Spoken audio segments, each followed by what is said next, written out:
Well, cool, man. Let's dive into it, Mr. Dyer. I appreciate you coming on. You made me earn my money for this one. I like it. We had to work to get this one on the book, so I'm all for it, man. Make nothing worth anything is just given to you, so you got to work at it. That's facts. Who are you and what do you do? Well, my name's Neil Dyer. I joined the Navy at 18 years old, right after finishing high school, and yeah, I retired in 2020 from the SEAL teams. And now I'm living in North Idaho with my beautiful wife, six kids, on an off-grid homestead in the mountains that requires a tracked vehicle half the year, four low the rest of the year. And we are running a nonprofit called Warriors Rise while being up here.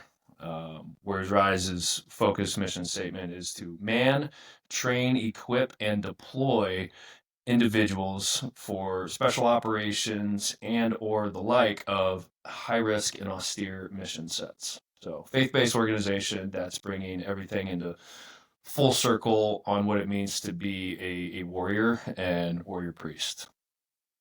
I love it. And I want to dive into that definitely here in a bit. It sounds like pretty dream life, man. Dream setup. A lot that that obviously gets thrown around a lot, right? Like I got a buddy in Alaska. They're like, "Oh man, must be nice. You're living the dream. You can fly planes out there and hunt moose and brown bears." And I get it sometimes too. And I just gave it to you. So has that been the plan all along, or is it all sunshine and roses over there, or not really? What's going on?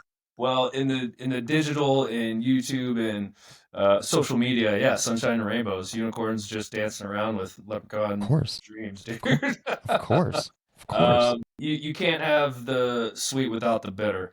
It's a hard life, man. It's absolutely hard. We came out of San Diego, sunny San Diego, 72 and sunny, and it's beautiful year round. My wife was born and raised there, so you can only imagine me wanting to uproot her from our dream home that overlooked the ocean, and our next door neighbor being a guy I deployed to Afghanistan with and ran over hundreds of combat operations with.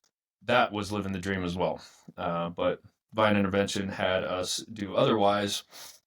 And now we're here, yeah, figuring out how to get through the mud and fixing roads and vehicles. And um, it's it's the bittersweet, man. The sweet just tastes a little bit better when you got a little bit of bitter to complement it, and it makes it worth it. And especially knowing that I've got six kids that are living and growing up in a world that just gives a trophy for everything and gives cry rooms and puppies and lets them pick their gender. So my kids know none of that. They saw kids yesterday. I took them to the pool because I just got home after a month of contract work, and they saw some kids with like colored hair. And like after the fact, we're driving home. They're like, why was their hair blue and purple? And why were they screaming at their dad? Like that was terrible. I'm like sitting here crying, like, thank you, God, thank you for just the life that I'm able you've given me to do this for my kids. So is it living the dream? Yes, but I have to put that in perspective on a daily basis on what that dream actually is. Kind of And reminds me of that. what's Yeah, that? it kind of reminds me of that quote where if you pray for rain, you got to deal with the mud too. Yeah. Oh yeah. And Yeah, we're in mud season right now. It's the fifth yeah, season of Idaho. It's right. the train wreck out there right now. I'm looking at it just like, oh, I gotta get through that today. Neil, as you'll notice, man, I don't really have any notes. I'd like to just shoot from the hip, and I want to get to know you. And I guess my first kind of thing here is you brought up your kids being like, "What the hell's going on with the blue hair and this?" How do you go about? What's the explanation for that? About to be a brand new daddy here, literally within weeks. So curious on how you kind of handle a situation like that. Typically, my initial response is some people's kids. I just can't handle it. We're faith based, right? So we're biblical on it. I just read Ecclesiastes 2 to my kids today, and before I read, I my aspirations are to read to my kids every day. They earn their mind, or they have to earn their breakfast every day, and through that they need to train mind, body, soul on a daily basis. And the mind aspect, they're all sitting at our kitchen table right now doing homeschool with my wife right now. Before breakfast, they have to earn physically. So training physically. They all owe me 3 rounds of push-ups, leg levers, lunges, and squats, and all of them do it, and it's a beautiful thing, even as the dad leading them in that. And that's the real icing on the cake is, you're called to the carpet just as much as you're calling them to it. And so when you're able to perform with them, it's a blessing. It's huge. And so I really enjoy that more so than them, because they're learning discipline from the second they wake up. And before they do that, we've got cows and chickens and dogs and cats and goats and stuff. And they've all got their chores. They are learning work ethic right when they wake up. They get up, they get changed out, they go outside and take care of the animals, because the animals will take care of us. So it's this whole concept of like being good stewards, the way God created us to be good stewards of what he's blessed us with. Excuse me. And then I get into the Bible. So we've done the physical aspect, the mental aspect. My wife is, she does every single day. So we let that slide for after breakfast. But then I get into the biblical aspect of it, where I'm reading the Bible. So I've already read the Old Testament to him, and then we went back to Genesis, and now we've gone from Genesis to Ecclesiastes. And so we're like 3/4 of the way done with the Bible. That me, as the pastor of my family, the patriarch of my home, I'm able to actually be the guy that teaches them about spiritual disciplines and God's character and how we're supposed to be creatures in creation created by a creator. Uh, and so with that, when my kids start seeing, oh, sorry, I guess back up. So my kids owe me all the physical stuff, and now we're able to eat breakfast. We sit down, we pray, and then I read to them, and then we discuss on it, and we talk through it, and I teach them, I train them in what it's actually saying, because it's kind of hard to understand in a lot of aspects for a lot of adults. So that's our mind, body, soul training. And I preach that to all the young bucks through the ministry that we're doing with. I've got a bunch of BUDS candidates, BUDS being basic underwater demolition SEAL training. So it's the gauntlet for the Navy SEALs pipeline. So we get a lot of those guys up here. We've got parajumpers, rescue guys from the Air Force, compact controllers, EOD as well. So those guys come up, and they hear the same thing that I tell my kids. And I think the faith aspect of warriors has been abdicated, it's been destroyed, and it's been frowned upon, because it makes Jesus look like a limp-wristed nice guy, which he was anything but. And those that follow a nice limp-wristed nice guy are just as that. You're a disciple of your discipler. So if Jesus, the ultimate discipler, was a limp-wristed nice guy, then how are Christians around the world supposed to be viewed, right? So it wasn't that. And my passion since being saved is to redefine that meekness aspect, and what meekness really means, and what a discipler of Christ looks like. And that's a warrior, and that's a warrior priest. And that's why I say it very specifically in that, because we are meant to be fighters for what we stand for, and this world is just full of a lot of evil. And so coming out of the special operations community, every patch, I mean, you look on the back wall, my I Love Me wall with all my plaques and stuff, you'll see all the emblems of all the platoons that I've been in, and it's all skulls and war devices and blood and just destruction. And it wasn't that. We were called to be men, and that's to support the least of, support and defend the least of these, to help the least of these. That's the women, that's the orphans, it's the children, it's those that cannot stand up for themselves. And I wish that I had started my career with that concept and understanding, and having someone be able to explain what meekness truly is, and that is strength under control. But I was brought up and taught that meekness is weakness. Don't be a meek little bit, like that was kind of the concept in the platoon. It's like, oh, I don't want anything to do with that. And then you hear about the meek shall inherit the earth from what God says. Like, that's lame. Why would I want to inherit that? I want to plunder. I want to just crush it with my boys and just do hard things. And I've been lied to. We've all been lied to about that our entire lives, because meekness is strength under control. Like and I put this in terms with like knighthood and chivalry. You can't have Christ and you can't have a knight without having Christ and faith. That was like that hinge point that brought it all together. Because you get an operator downrange on his sights and looking through stuff. He needs to know, like, am I doing the right thing? Am I going to sleep well tonight if I make these shots? And with faith, it brings it all together. Because I know plenty of guys that they're killing. Well, guys killing themselves on a daily basis because they made a decision and they didn't have the faith that could actually get them through the choices that they made downrange. And so that's where I'm at, and that in a nutshell is what I deliver to my kids. So when they see the purple hair, they see the disrespect to the parents. They're not opening doors for ladies or strangers. They're lost their politeness. There's consequences for that, and I hold them to that level. It's like you need to do this. You will be the change. You're the next generation. If guys like us aren't actually taking that stride forward and training our kids, not only our kids. You should. I challenge anybody who's watching this to go down to their local, their county or city probation office and ask them how many youth they have that are in the system right now. Troubled youth. Why is that? Some people's kids, some people's parents. These parents are advocating their roles. And now there is lost youth, our next generation. What if you and I and five people that watch what we're watching right now were able to go down there and say, I want to take five of these kids. I want to take one of these kids and mentor him. I want to take them out once a week and show them why you don't just hit people in the face when they say something silly or stupid to you. Why you don't want to take drugs to feel better. Why you don't want to go steal stuff. Think what that would do.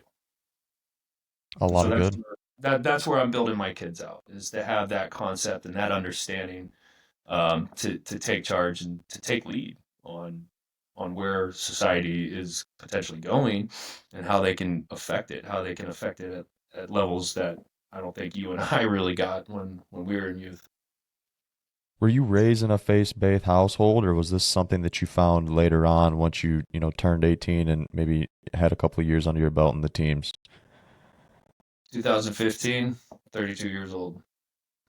Absolute heathen household. My mom, I think, I don't know, she might be practicing Wicca. I don't know. But no, there was a shallow attempt to go to church and do the right thing as a good family, and like the pastor was sleeping with his like freaking whoever people in the church, and like most people that are seeking faith and trying to find rhyme and reason in their life, my parents were doing the same thing, thinking church was the good first choice, just to find out that wow, they're worse than anybody else. Like these people call themselves God fearing, and they're supposed to have the answers, and then they just like they crap all over it. So no, I was not. I actually, when I first got to the teams, I was at SEAL Team 5, and I used to get a get a show of hands. Who's a believer? Who's a Christian?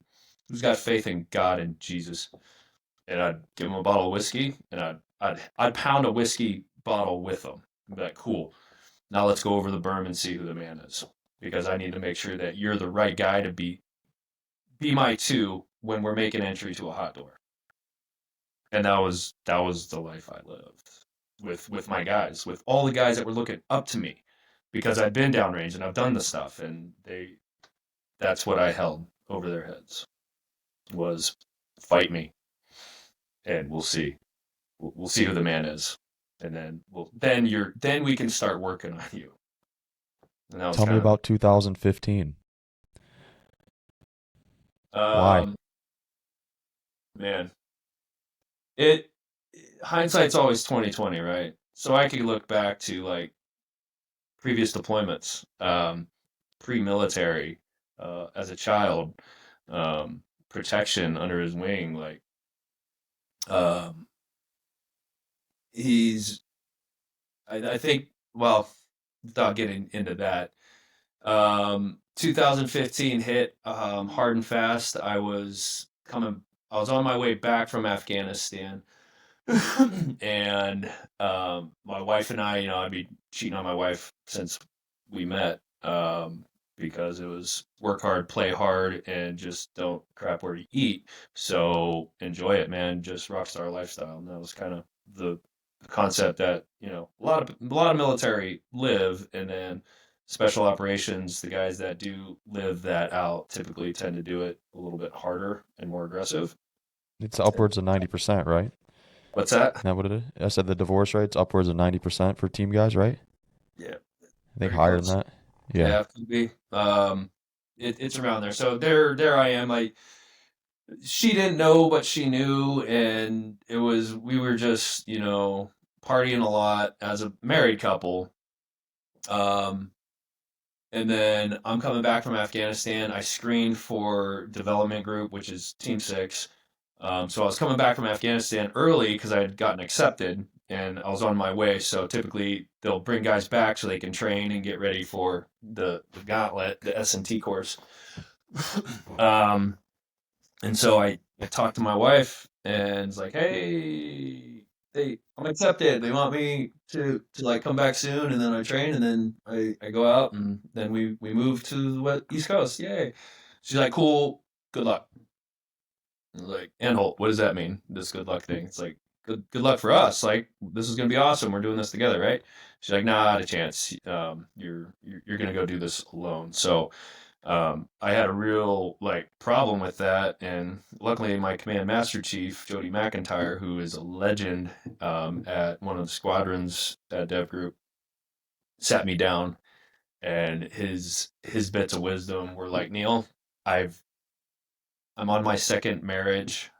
I don't talk to my daughter because she hates me, and my son's serving a life sentence. Like, that's because I live the life of the teams first, and him putting that into perspective with me and for me, it made my decision. I got ostracized by a few folks that I really looked up to, for making the decision to cancel my orders to Dev Group and choosing my wife first. And so I chose her over the job, um, and then came home. We planned a And backpacking trip. Dev is like pinnacle for Yeah, people that are listening. Like yeah, it's top of the top. Like that's the tier, dream for most yeah. guys. Tier one, it's the tier one. It's SEAL Team Six. It's what all the books and movies are made out of. That's what sells the Trident. um, so yeah, I canceled that, came home, and we decided to. She set up a backpacking trip. We're gonna try and work through some things, and then second trip, second stop in our backpacking trip of Europe, I get a call that my brother had just shot himself. And before I went on deployment, we did a road trip around the United States, and my brother his girlfriend had just had a baby or was about to have a baby. We went to the hospital. She was kind of waiting to deliver and all that stuff. So he's a new dad, and he, never really got out of the bottle or pills or anything like that. So he's kind of freaking out about what dad looks like. Um, yeah, we had a dad, but it was interesting. It was an interesting childhood we had.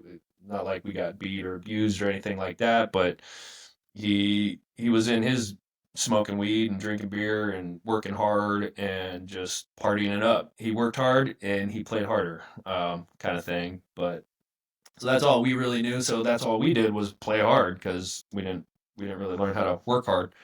And so yeah, my brother ended up freaking out. I think about the being the dad thing, and ended up shooting himself. So we flew back from Europe to come see him. He was on life support. My family's all showing up, and that was kind of the start of it. So at that point, he's got now a 8-month-year old son with a tweaker mom, and yeah, after we did all the ceremony and stuff like that, after coming back, me and my wife ended up talking to his girlfriend, and we gave her kind of a few ultimatums, and she ended up taking the one where we offered her and Landon to come live with us, and we'll fix it. We'll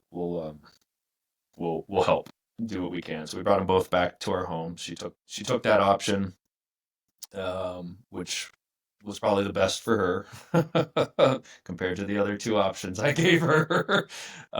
So after that, now we're almost parents, and we ended up talking about the adoption process, and it was hard. She was doing her best to get off drinking, get off pills, but Denise and I both had to work, so we would leave. She would go out and do things. She would leave her son with neighbors.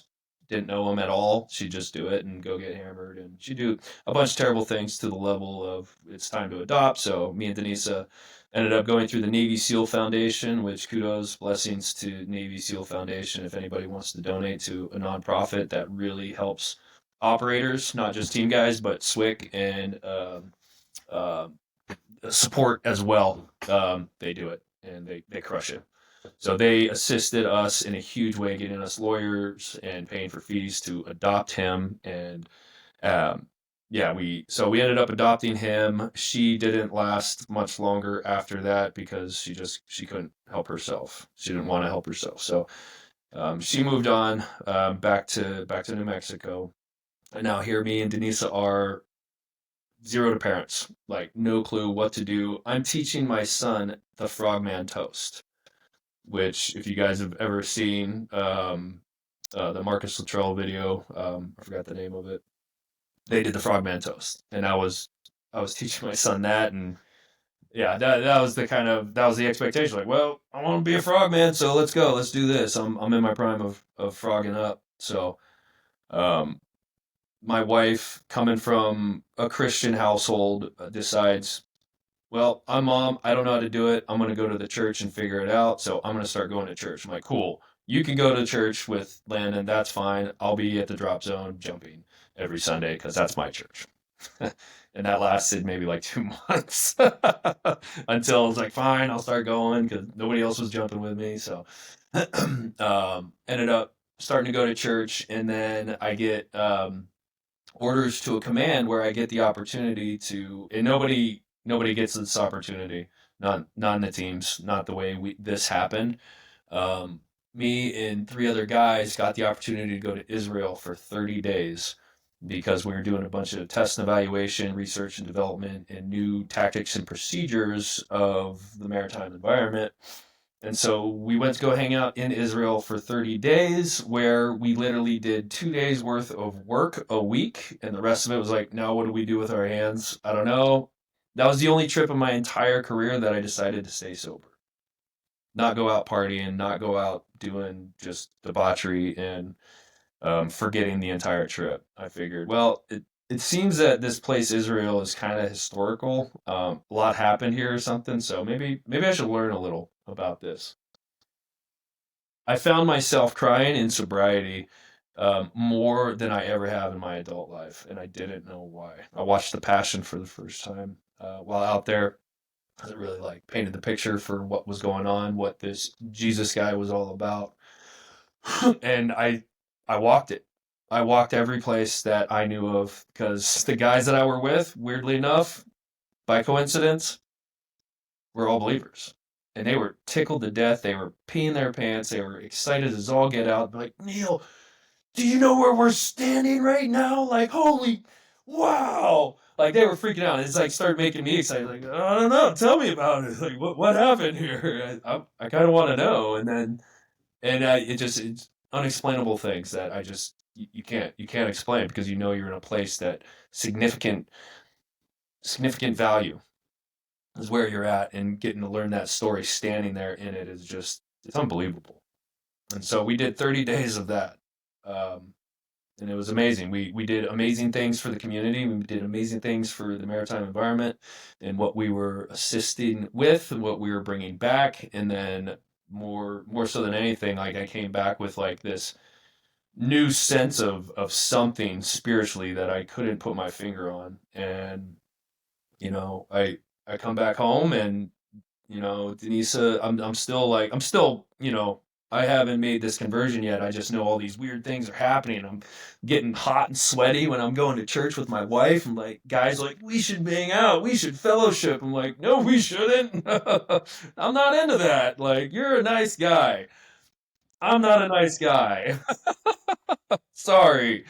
I like to do work. I like to get my hands dirty. Um, and so all this is happening, and there I am. I used to, I used to what I call cook myself. And when you graduate buds, before you go to SUT, there's a very little, very quiet ceremony for graduating buds, which I think should be um, kept, which it is. But I think instead of the huge graduation ceremony for SQT, SEAL qualification training, when you get your trident, this should be what we do. I don't think people should be invited. And it turned out to be like, I don't know, I don't like it. But they give you a K bar, like a Marine Corps K bar that has a SEAL trident on it and a fallen frogman with KIA. And you presented this K bar, and that knife, my buddy, well, Master Chief Jody McIntyre, the guy that talked me out of going to Dev Group, he gave me my good buddy Jesse Pittman's K bar. I was Jesse Pittman's only pallbearer for when he died in extortion in Afghanistan 2011. His remains from the helicopter crash. I was the only pallbearer, and so he gave me his K bar. And from the beginning of my SEAL career till this point, like I would always like put a hot knife in the fire, drink however much I wanted to drink to the point where I didn't care, and I would burn myself. Like, this is for you, Dad. This is for you, Chad. This is for you, like whoever it was, and you know, that was my way of coping with, I guess, loss and pain and stuff like that. So here I am by the fire after Israel, completely freaking just like lost in the sauce. So I get sauced and take a bottle of Jack, and I'm like just about finished with the Jack, and I burn myself like multiple times that night. Just like I don't even know what the hell's going on. Like this sucks. Jesse, what? I'm talking to dead people, and my wife is like, Neil, you smell like chicken, burnt chicken at that. You should come in and take a shower because we're going to church tomorrow. I'm like, yeah. And then I know, right? And then Ooh. at that point, I just like I bawl. I'm in the freaking grass by the fire pit, and I just throw the knife in the dirt, and I drop the bottle, and it's like I fucking quit. That's it. I fucking quit. I'm done. I'm over it. And I go into the shower and I tell my wife like I quit. I don't know what to do. I can't shake what's happening. I can't shake the things and just all of it. And as naked as my birthday suit allowed, the day I came into this world, I fell down to my knees and I wept. I wept and I quit on myself and I gave it over to the kingdom of light instead of the kingdom of darkness. I gave it to Christ. And my wife prayed over me and I sobered up instantly. And I was like, let's go to church tomorrow. And I prayed, I was like, Lord, just give me like I'm blind faith walking off this cliff face right now for you, knowing that the questions that I have, the frustrations that I have, the loss and just all the things that are just like driving me to madness right now, you will answer. I'm faithful and confident that you will answer these. And within like 2 weeks, my best friend Nate Smith was like, hey, our wives are hanging out. She's teaching her how to be a mom. You want to just hang out? I'm like, yeah, I guess so. And then for the next 3 years, funny because 3 years is what exactly what it took for Jesus to train his disciples before he sent them out. It was 3 years, but me and Nate were like lockstep, lock shield, training 5 o'clock every morning, doing what we called hatchet house, jacking some steel, pumping some pig, lifting weight, getting hard, throwing axes, and reading scripture and praying with guys. And we did that for 3 years straight, Monday through Friday, and then we just shared life together. And now I'm in Idaho and I'm sending guys to him, guys that are going to Buds. I'm like, Nate, got 3 guys in boot camp right now. They're going to show up this date. They're going to go to Buds. They're your boys. And then we're now still doing ministry together, helping special operators kind of figured out that last lost piece of warriorship, and that's in faith, straight up. And so, How did you repair things with your wife? God, I did nothing. I just started I started studying my faith and working towards my faith. She started doing the same thing, and with that comes repentance. You can't be saved if you haven't repented. You you can't be saved if you don't have that grace and forgiveness in you. It's like, why should I forgive you if you won't forgive them? Like, you're a hypocrite. Like, I mean, that's Christ telling you that kind of stuff. And so I did nothing. She did nothing. That was all God, that we decided together, locked hands, like Christ is our foundation in this. You're number two to me. I'm number two to you. He is first and foremost. And with that, we haven't been happier to this day. Like, it's been a wild ride, but knowing that Christ is our center, that's where, like, we still fight. Like, I just got back from, a month of, EP and training EOD and doing a bunch of stuff, coming back, and I'm just like losing it. Like, old man's coming back, old man's coming back. She's like, let's pray. Let's pray. 10 times out of 10, bro. That's it. You do that with your helpmate, you do that with your wife, you do that with a brother. Hey, let's pray. You're on struggle bus, let's pray. 10 times out of 10. That's the enemy, dude. That's the enemy just putting his thumb on you and saying, you need me. You don't need that. This is what you want. Feed your flesh. Have a drink. Just one pill. Just one girl. It'll be fine. Watch porn. Oh, porn. Well, don't get me started on porn. That is this just destroying men in its I want entirety. you to get started on it. We'll get to that. So yeah, that's it, man. Like, that, it's not me, and that was the game changer of my life. From that moment on, and it's not like I just like quit drinking. I had a couple beers last night. It's I'm not against alcohol, but I know I don't have that problem. I know I'm drinking for different reasons now. That's it. There's nothing wrong with alcohol. There's nothing wrong with, dipping or whatever. Um, in my opinion, others may be like, oh, blasphemous. Like, I've got cigars that are from Nicaragua that are amazing. Like, next, I'll shoot leave you me my up. address after this, big dog. They're good, dude. And then I've got somewhere in one of my boxes, I've got my briefcase that when I go on travel, I bring my briefcase, and it's got a bottle of whiskey made from Vortex. So I don't know too many people know this, but Vortex has a whiskey bottle that's distilled for them, and they give it out to friends and stuff. And so I got my, The like Vortex, the optic company? yeah, Oh yeah, shit. yeah, man. It's not bad. It's pretty good. It's tough. It's a tough one. But mixing it with the cigars, like, it's rad. Yeah. So Yeah, that's you're my. happy. So I've got like patches, coins, cigars, and whiskey that, like, we go out. It's like, all right, fire time, cool. Fireside chats, let's crush. And Hell yeah. if it's a group of good dudes that are like solid, I mean, I'm not gonna throw whiskey in front of an alcoholic's face and be like, this is what we're doing. But when the time's appropriate, and it's always good to cut loose a little bit.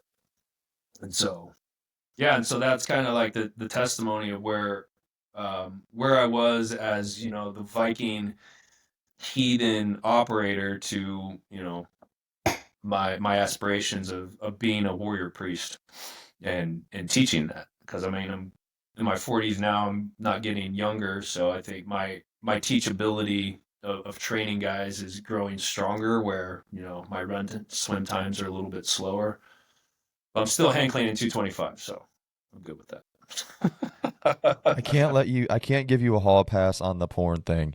So I know a handful of guys off the top of my head that I work with that struggle with it. it's So demonic. I want to touch on it. It's a topic that, people It, like to it, skirt around like I know you just did, but I want to hammer it home because I know you have an opinion. I wanted to just finish what we were going. Shout out to Whoopi Hoodie. Solid dude. Um, Porn is straight evil. It's demonic. Porn, and the enemy knows how to get men because we are filled with testosterone, and girls are pretty. And dudes want to just hang out with pretty girls. And so he's capitalized on tainting that and destroying that for men, so that fathers and husbands, they find themselves lost in that lifestyle. So a victim of porn myself for all of my adult life, up until even past salvation. I got saved in 2015. I still watch porn, still pulled them out and all that stuff. And it wasn't until honestly I moved up here. I've been up here 5 years, and I masturbated once. And at that point, I was like, that's it. I'm fighting. I am fighting against this. I quit looking at porn because I realized what porn was actually doing. But the masturbation piece, my wife, that I can give 51% of the relationship I have with my wife being better is because I stopped masturbating and I gave up porn years ago. And my life with my wife, my intimacy with my wife has been the best it's ever been. Like I You squander your patriarch responsibility. You abdicate your role as a husband and how you're supposed to give to your wife. And that's one of them. You have to be intimate with your wife or you're not healthy. And that's the sole thing that porn was meant to do by the evil one, by the kingdom of darkness. It is to destroy your relationship with your wife. And then what does that do to the next generation? Your kids see this, and it's just you can see that progression and what it does with guys. So I challenge every man that watches this to not watch porn and not touch their junk for a month. Try it. See what that does for your wife. See what that does for your relationship and the joy that brings between you and your wife, and how your kids will start seeing that. It's a decision you have to make. Every man has to make that decision to fight because it's hard. It's real hard. But then again, the best things in life are worth fighting for and are hard to obtain and acquire. You watch porn, you are supporting sex slavery and human trafficking straight up. There is no beating around any bush whatsoever. If that's not something that causes you to stop looking at porn, then there's nothing else will. You are supporting human trafficking and the sex slavery, and that includes kids at the lowest levels of infancy. So chew on that next time anybody that's watching this decides to pull one out to Jenna Jameson or RedTube or any of it. It all supports. That money goes into human trafficking. Look up Jamie Walden. Those of you guys that are interested, he hits it. He actually goes into the actual step by step pieces of how it does actually go into the pockets of those that conduct human trafficking around the world too. It's not just America. America is the highest user of human trafficking in the world. That's a fact. Therefore, uh, yeah, we're working in those realms as well with Craig Sawyer. Little bits here and there with all things possible with some other guys as well. So lots of entities, lots of areas that need help within the continental United States in the anti-sex trafficking realms. We're starting to do some stuff, which based on that discipleship concept is learn how to do it ourselves. And I'm seeking wisdom, discernment, and training from guys that have gone before me in this realm so that I can take the torch from them, learn it, master it, and pass the torch down to the next generation. So that's a big entity in which we're doing right now, where we're at. Um, yeah, you can't talk about porn and not have sex trafficking in there because it is. You said Jamie Walden, is that correct? Yeah. Okay, Yep. I'll take a look. Prior Marine, he explains how the money and the support of watching porn actually just it goes through the whole process. He's a very intellectual Marine that is passionate about combating human trafficking.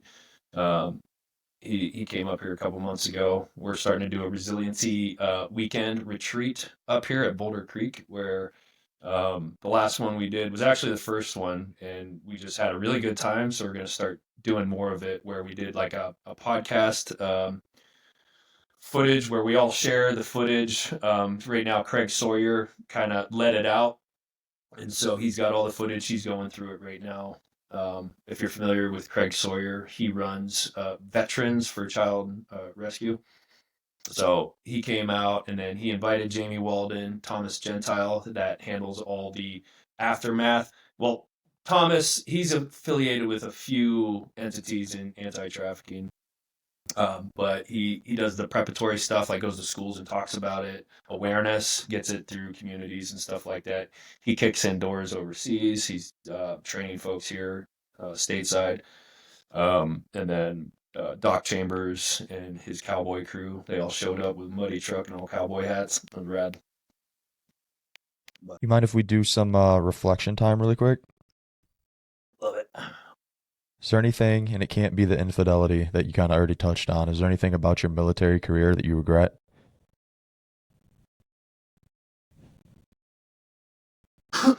I could always train harder. I could have always put forth a little bit more effort in doing better. But that caveat comes with you're put in leadership positions or you find yourself in leadership positions because your ability to make a decision instead of just sit and just like make the right call. So when we're doing immediate action drills during training or real world, the leadership needs to make a call, and it doesn't matter what that call is. You have to make it. And good call, bad call, indifferent. If you don't make a call, the enemy will, and the enemy will be the first to get over on you. So that is something that is instilled at a special operations level, lead at the lowest level possible. I think there's been quite a few times that I have squandered that and I have led men astray. I've led a lot of men astray in my leadership because they had come in and they had looked up to me and yeah, I would say that's the big one that I have led men astray in their faith. I've led men astray with their walk with their wives and their kids and being the best operator they could because I would, you know, work hard, yeah, but we're going to play harder, which is going to take away from our ability to work harder and be that that professional that the rest of the world looks up to us as. Like hands down, not machines, but knights, modern day knights. And I help to squander that and throw dirt on it. So I dirtied up the Trident for sure by just trying to be a fun, cool dude when I should have trained a little bit harder. I should have led a little bit better. I should have studied a little bit more. I can't go back to like, downrange time where I should have made this decision versus that decision because a leader needs the lead, and that's by making a decision fast. Not just sitting there like, well, this could be good, but this could be better, but we need to do this. And, you sit and you squander the time and you put yourself at risk when you do that. The worst decision is indecision. Facts. Absolutely. What do you think your teammates would say about you if Neil Dyer got brought up in conversation? I don't know. I really don't know. um, he's in Idaho, right? Last time I went down, I went down to a funeral. And I'm just now coming back to civilization. I started like growing my goat beard out. I suck at facial hair, and it's I just do like too, actually. All I can do is a mustache, bro. that's amazing. You got a great one too. I appreciate that. Thank you. No, I like I tried. It's just my buddy actually. He's the one that my wife is complaining for the last 5 years. Like, cut your hair, cut your face. I hate your facial hair. It sucks. I was like, oh, okay, but I don't. I'm just like, not gonna do it. And then it was one of my buddies, done multiple deployments with from workups, and love the guy. He just looks at me and laughs. He's like, "You look like a goat, dude." I'm like, "Ah," and that was it. Him saying I look like a goat, like that's it. I'm cutting it off. This is stupid. Are you even allowed to be a SEAL if you can't grow a good beard? Like I've noticed that's like a requirement, man. You guys' beards are just on point. It's part of a PQS, a professional qualification standard, but not everybody makes it. My buddy Jesse, who's K-bar I got that went down extortion, he legit did Rogaine. I don't know if I'm gonna like Really? his name or you know, but he did beard Rogaine or something like that, and it got out of control. Like it Got was to make bad. it happen. It Yeah. went gangster on him, and anyways, yeah, because he was doing a lot of work with Dev Group and stuff. But yeah, so everybody there's got a beard, and he's like, I gotta get a good beard. So that's funny. Did, Don't skirt my question though. go back to it. What was Maybe it? what do you think your teammates would say about you honestly? Not the fact that you live in Idaho when you were working. Yeah. So I had my terrible beard, but then I had a mohawk for the last 4 years too. And the hair was like down to here, and it was just the strip, and I just like man bun it. I don't know, cutting my hair for the last 20 years. I'm like, I'm just doing whatever I want. So I had some freedom in it. And so seeing everybody at Bobby's funeral, they see me with this goat face and this weird Viking hair, and they're just like, "What you doing these days?" I'm like, "I'm running a Christian nonprofit in the mountains." They're just like, "What is up with you, dude?" Um, a good buddy, he just retired. Um, he's always says like, because I told him like, I witnessed to him after I got saved, and he's like, "Well, yeah, Neil, like, I expect nothing less. You've got two speeds. It's stop and go, and that go is real fast." I do typically have a lot of energy, so a big part of my ministry is the physical aspect for the young men that are aspiring for just training. Um, but because I was told that to my face, I could guess just go with that one. It's two speeds. It's do and don't do. Like if you if you're gonna do it with all your heart. Do it with success in the sights, and don't stop. Don't let the speed bumps slow you down all that much. Take an assessment on why you had a speed bump. You see a wall, reach her up, figure a way around it, figure a way through it. But set your sights on things and don't quit on it because you'll never succeed if you do. I like asking this question to team guys. Leadership gets tossed around a lot, and I think it just gets tossed a lot around a lot in everyday life. In your opinion, what makes a good leader? Selflessness and leading from the front, knowing that when it comes to a lot of situations, you have to dictate where guys go. So you can't be in the front with all of it. You need to be the guy that sees that blue force picture, the whole salt force and what that means. But if you're selfless in making those decisions, you are leading from the front. And as long as you do what you would do, like don't have anybody do anything you're not willing to do that very moment. Yeah, that's a big one too. That's a really big one. I I deal with that a lot too with what I do, man. I coach guys and I never make them do anything that one, I don't know that they're capable of doing. I know they're capable. And then I would never make them do anything that I haven't done myself. I don't feel like you can lead like that. I really don't. Yeah. Well, you get hypocrites, and Correct. that color comes out in the wash of high stress and frustration, all the good things that really dial people in. Yeah. We kind of I was kind of giving you shit here at the beginning of the pod where, it took us a couple tries to get this scheduled. And I'm so happy that we did. But one of the and I can cut this out too, Neil. Just tell me to shut up. But kind of one of the reasons we rescheduled is you were very professional one evening. You sent me a voice memo late, and you're like, "Hey, I have a situation with a young man. He needs help. It's my duty to help this kid." And I responded to you. You're like, "Hey, can we reschedule?" I was like, "Absolutely, help this kid out." Which brings me kind of to what you're doing now. I want to touch into it. or dive into it, I should say.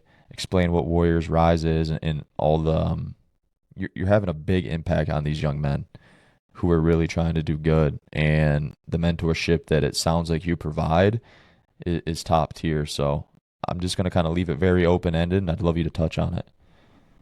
So the young man, I met him about four ish months ago, and Navy SEAL Foundation, once again coming in helping my family out, offers to retired team guys to be a part of a 4-week course of instruction called VHP, where it's just like all inclusive and you go through like soup to nuts, head, physical, spiritual, and some weirdly aspects with like the yoga and sound bowls and stuff.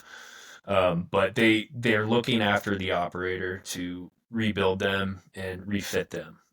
Operators on active duty, they can go once a year. And that concept is to rebuild them so they can just remain deployable. And so I was offered that to bring my whole family. And it was amazing. It was like National Lampoon's Vacation for the Dyers of a lifetime. We drove from North Idaho to Virginia Beach in our Nissan van 4x4 lifted winch bumper and all the fixings. It's an amazing vehicle. We all fit in it, all 8 of us, and it was it was the best. It was the road trip that I promised my kids when I retired, that we never did, and so we got it. So with that, we did. It was a 6 week trip. Took a week to get there, 4 weeks, and then a week to get back. Um, my wife's sister's living in Virginia Beach. She decides she wants to move to Detroit for some reason. So we schedule it to where we drive her to Detroit, on our way back home. We get there. She's got an apartment. We move her in. Cool. Let's find a church. We go to a church, and this. I talked to the pastor because he's like, 9 people just showed up. We're a small church. Who are you guys? Started talking. I was explaining kind of what we've been doing with Warriors Rise and the mentorship aspect. He introduces me to this young man that's been kind of lost in the sauce, seeking task and purpose, wanting and knowing he's built for something more and better. So I started talking to this guy, give him my number. 4 months roll by, he's hitting me up, and we're just kind of staying in touch. I'm like, okay, start working out. Okay, start doing this. Okay, and just kind of giving him kind of little wickets to get up to before he comes out here. But yeah, he decides to come out here for as long as it takes to be mentored so that he can actually figure out what he wants to do in life. And so he's the first out of state guy that we're putting into mentorship wise.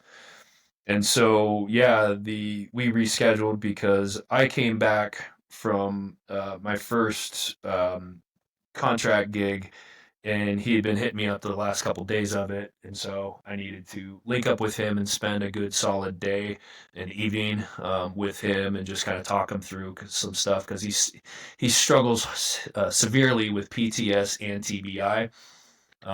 Very unfortunate situation with this young man's life with, felony charge at 12 years old.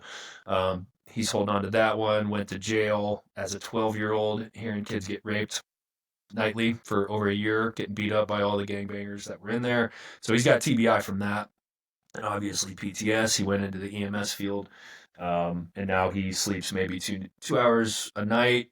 He he just he's struggling very hard to function, and he's kind of I I'm trying to focus on special operations guys and young men that are seeking to, work in ministry, high risk ministry at that. So we're looking to be working with Free Burma Rangers, this summer potentially, and that's just building up their next flock of individuals so that they can deploy. So we're just going to get them ready for that deployment. And so bringing him in, he's not really ready to hit the ground running. Realizing after he comes in to get an assessment, we've gotten the assessment on him to where it's like he wants to combat human trafficking. He wants to go to Burma and fight for the oppressed. He wants to help. And through me and the guys that created Warriors Rise, we're taking a solid assessment.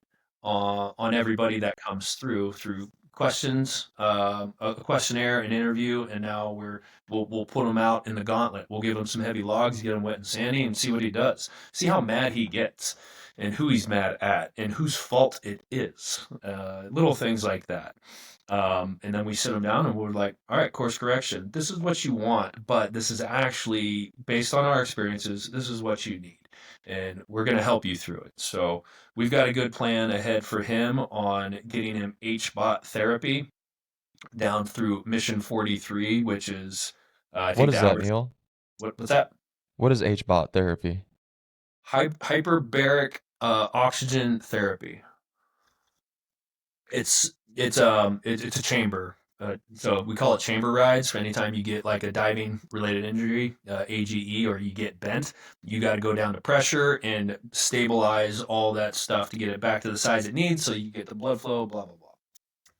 HBOT does unbelievable things for recovery and rebuilding your entire body at a mental level. Like anything soft tissue is getting rebuilt and reconstructed through the pressure and then the O2 specific. So you're healing like crazy. So Mission 43 was built out by the Albertsons family that they give out to veterans. And then they've got a new program they're playing with for first responders. This young man was EMS, so he qualifies. And so they're going to give him 20 days of HBOT therapy with psychological sessions of therapy as well through counsel. So we're starting there with him, and then we're going to bring him back in, and then we're going to actually get into the training aspects of mind, body, soul, and then figuring out what it looks like for him to be a warrior priest for the kingdom of light. So thus far he's been success story because he's still here and he's still doing it. But it's work. It's work for him. So he's like an out of state concept that came in, but we've got guys locally at churches here. We've got guys coming in from the recruiter's office. With that level, we do a monthly 3-day nights concept being we can't make a night in 3 days, so we do it every month so that teach you some skill sets every time we link up for a 3-day nights. This one is a modified one we're doing this month on the 25th, 6th, and 7th. If you're interested, if you wanted to come out and check it out, you're more than welcome to do so. But I'm calling it the Gauntlet, which is just going to be 24 hours of hard things. They're not going to sleep. Don't tell anybody. But I did put in the schedule for sleeping. We're going to do a lot of heavy lifting in the front end of it, where we're going to do a bunch of high risk stuff. And I'm just more or less treating it like Hell Week, condensed in a 24-hour period. So hard and fast in the beginning of it. And then once they're tired, after I wake them up, I take the axes and the rappelling out of it. And then I just make them move, keep doing, and a little bit of bullhorn here, a little bit of bullhorn there, and wet and sandy, and but typically they'll come up here, they'll come up to my house. Most of the stuff's done out of my home because I want them to see what a warrior after war looks like, with his wife and with his kids and with what he's doing in the community. So I'm trying to just be that example, leading from the front, right? And having them do things that I haven't already done or not willing to do currently. I do cold plunges. I do the sauna. I avoid wet and sandy as much as possible and tromping in the mud, but yet I still do it. I find myself on my backside changing out the strut on my neighbor's vehicle in the mud. So that's kind of what we do on a regular basis for the individuals that are recommended to us from any of the recruiter's office. I will get with them personally and I'll help them with combat side stroke. I'll help them with drown proofing. I'll kind of help them with their diet, their recovery, how to be that all-encompassing warrior, and help them for their preparation to go to boot camp and then go through their selection and what it looks like. And hopefully they're able to spend enough time with me to where, if I drop a hammer on my thumb, I'm not throwing it in the drywall and losing it or cussing up a storm, but I'm just like, it's life together is what I'm really trying to embed in these guys so that they can see it and see that I'm not full of it. I'm not full of myself or any of the shit in between. So What's the age range? And the dude we got right now from out of town, he's 23. There's a 21-year-old that we sent him out to the Philippines and Burma to be with FBR, and he's back. We've kind of graduated him to kind of like, now you're an instructor. You're a young instructor. Here's a patch. So he's made it. That's so Uh, cool though. yeah, we got this little graduation thing going. We got a couple guys in high school. My boys, uh, 9 years old and 12 years old. They're doing live fire CQC with me. Talk about a proud dad moment where I was crying while I was like shooting targets, live fire with my boys because we're holding on the door. I give them the squeeze, clearing corners, making entry, live fire shots, scanning, combat reloads. Like I'm sitting here crying, like clear, all clear, last room. Good job, son. It's just radical. I took my kids out yesterday to a facility, and my 9-year-old's doing he's swimming more combat recovery side stroke laps than I am. He's got it, and he's watching, and so that's a huge thing. And for you, for all the guys that are getting into the fatherhood aspect, you're gonna say so much more by what you do than the words that are coming out of your mouth. I promise you that. Because you can preach to them, you can counsel them, but eventually it's just all wah wah wah. It's all Charlie Brown at the end. They watch you and they see that other people are learning from you. They're gonna be like, "Wow, Dad might know what he's talking about because all these people are listening to him. He's yelling at them. He yells at me too. Oh, he wants me to know because he's yelling at them. He wants them to know. I'm not always yelling, but the fact is, like, I didn't have to teach my boys anything with CQC or the side stroke because I take them to the pool. I bring my boys along with me because I'm not expecting somebody else to do the job that God gave me to do for them. I want my boys to know how to learn, not what to learn. I want my boys to be taught by me, not another man. But men that I choose to spend my time with wisely, I do expect my boys to be learning from them. So I choose my friends wisely because if they're not going to be an influence, they will be an influence on my boys. And if there's somebody that I just met, I will correct them in their spot. And my boys will see that. I'm not going to take the guff of someone, cussing in front of my wife. I make people do push-ups for cussing in front of my family. I yeah, it's funny. Like for real? Like yeah, for real. Judah, what's up? It's like yeah, he's serious. You should do your push-ups. I'm gonna take you up on that offer. I can't do the one towards the end of the month. It's just too close to the due date, but I do want to come and just kind of be a fly on the wall if you'll have me. Absolutely. The next one we do, it's going to be a one-off as well, but we got Carl Taylor from In Motion Targets in Washington. We're helping him with it's an orphans event, and he's doing a long distance shoot to kind of fundraise and help with orphans and homeless kids.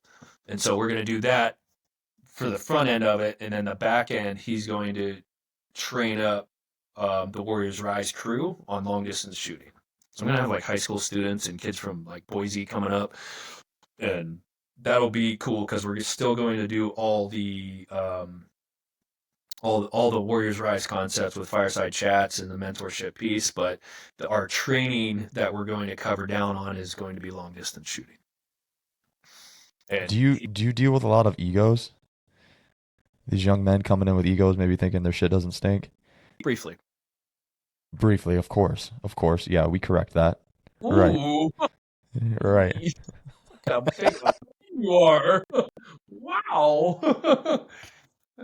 You know what I do? I put them in leadership. I'm like, fantastic. You look at you. You're the guy. Yeah. You're it. Wow. Take these men, go there now. Carry this, take that. Don't be late. Pays to be a winner. Go. Like, yeah, leadership will break guys down because I will give them the impossible muster or just impossible timelines and be like, you failed. Look at you, you pathetic loser. Look how pretty you are. Anyway, I don't call them pathetic losers, but it's that leadership thing. So guys that come in with that ego, it's it's a humbling experience for them. But It's not like I'm going to berate you in front of these people, but I'm going to let them see you fail and see what kind of man you really are when you fail.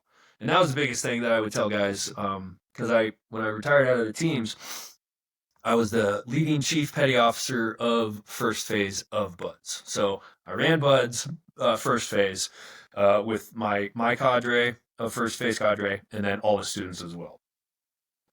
And so day one of first phase, I'd go in front of the class before anybody dropped. So we're at like 180 to 200 dudes that are aspiring to be frogmen. And I would tell them, it's like, I'm going to introduce each and every one of you to failure. For those of you that lead well, for those of you that are good polo players or what have you, that means nothing to me because you will fail. And I will see to it that you fail because I have to see your true colors. And so I give them the answers to the test right off the bat. They just got to perform. And then I tell them also on the leadership aspect is to be the man that the 8-year-old you wanted to follow or looked up to, and keep that.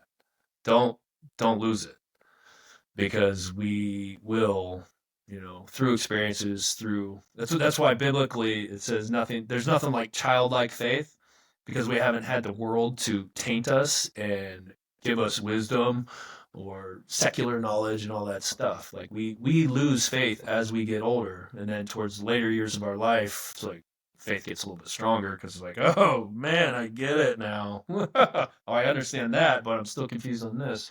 But as a young kid, you believe, you don't have the world to just tell you something else. And so when you're able to tell guys to really hold on to that, it's easier said than done, because the influence of the platoon, and then the culture, man, that's kind of a vision, right? And culture eats vision. So if you got this vision of like the 8-year-old me, what does that leader look like? Is he tattooed? Does he have a big old beard? Is he just carrying a tomahawk downrange? Like, what is it? It can get skewed, and it happens a lot. So yeah. You got to be somewhere at noon, right? 45-minute Uh, drive. yeah. I'm gonna get you out of here. You good? Yeah, I'm good, man. Okay. Man, I really appreciate you doing this. Worth the wait. I knew it would be. Like I told you, I was giving you shit yesterday on the text. Um, Always worth the wait, man. I appreciate it. Can you kind of plug yourself? How can people support what it is that you're doing? Maybe they know somebody that could benefit from what you're doing that could get involved. So send away. So the nonprofit that we're running is called Warriors Rise, and at warriorsrise.org is where you can get on the website and kind of watch a couple videos of what we've been doing. There's we're kind of trying to refigure out how to structure the website to make it more user friendly and to be more deliberate and focused. We do a lot of training. We train law enforcement. We're training some National Guard folks. We bring in church safety teams and groups of guys. More or less, you contact and we'll reach out and see what you're really looking to do. So, in the website, it's got some very deliberate things that people can sign up for. Training in North Idaho, training in the Pacific Northwest, it's very hard unless you're in the city or well established. So if I get one or two people saying, "Hey, I'd like to train," next week, it's like it's a lot easier if you've got a group.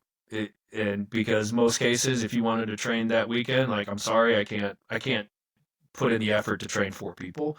But if you brought in like 10 or something like that, then yeah, we could do that on a civilian level.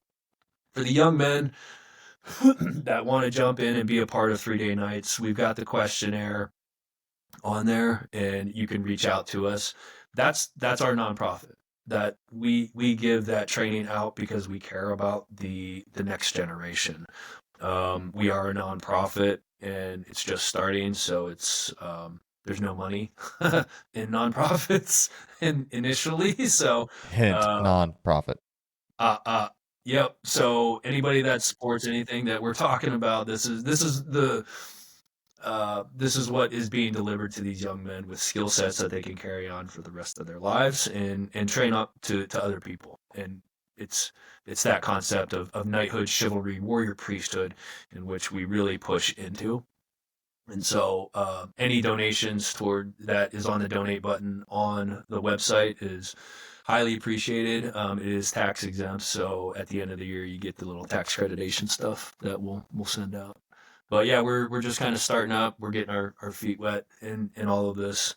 So it's a crawl, walk, run kind of mentality. We've got a small group of guys. Again, monthly, we get the young men together and we just we train, and we switch it up. So it's never the same thing twice at this point. I think we'll probably get into something that is more regular. Young men aspiring to do special operations, hit me up absolutely. Come out for a weekend, come out for a week. I'll turn you into like an intern or a prospect where I'll train you up and I'll get you dialed so that when it's time to talk to that recruiter or pull the trigger and go, you'll just need to get yourself funded for the stay and the food and the gas and stuff like that and help out. Um, but yeah, I've been doing contract work just to kind of make sure that I can do this for the guys. So more we get funded, the less contract work I need to do, and the more time I can spend here focusing on all of that. So yeah, any help there is super appreciated. But we want to help folks and the next generation. If we don't work on it, we're doomed. What you're doing is fantastic. I'm gonna provide links to everything that you just told me in the description here on YouTube and in the Spotify and things like that. So quick shout out to Peter Johnson. He set this up. Quick shout out to G9 as well. Actually shot some of their ammo the other day with Pete, which was a lot of fun. Yep. Good rounds too, by the way.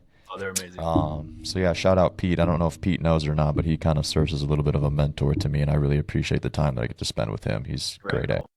Very, yeah, impressive individual. He is, very much so. Yeah, his wife's the best too. She came out to the range with us. It was great. Nice. Very Yep. Okay, brother. I'm gonna let you slide. Stay on the line just a second so we get your file, and I'll let you do what you need to do. Far out, brother. Appreciate it, man. Thank you. Yeah.